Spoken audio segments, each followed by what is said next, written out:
ndamuda mwana jo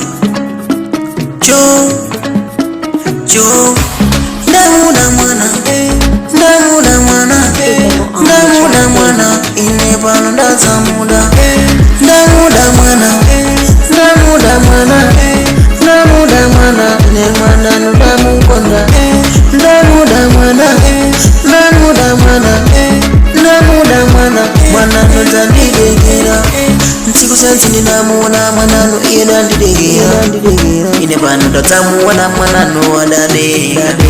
ntsiku sense yanga famba nine nimbazilira ine pano ndaneta kumutowerera mbuyo mwanano ndamukonda mwanano ndamukonda ntsiku sense ndinamuona mwanano ndamukonda ntsiku sense ndinamuona ali kufamba akwenda kuxikola kwene ndinamuona mwanano ndandidekera mandiki ine ndamuona ntsiku sense ine ndapumwema ndinamuona ya mazona da mwiri wanadoko imwe ndikulateseni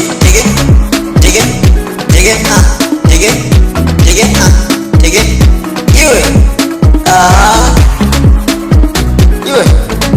simudzavo wasikana notambawa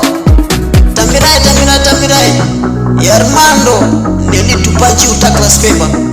Byron News for life tatandika stand up kufe wangazi ningamoda ulalunga chitoda kufe wangazi ningamoda dalongera chitoto kulupilika ningamanzi ngatola mkopo na mshara nyinzi ni mazi kuna kulupilika ningatisi Nikakwera hapa nitie Nikakwera hapa ni ndefu Nikakwera hapa nitie Nikakwera hapa tambe ni ndefu Nikakwera kuchinena nditinena ngo Idorora lewa Nikakwera kuchinena nditinena ngo Alonga chitoto Fewa kazi Inenda mkonda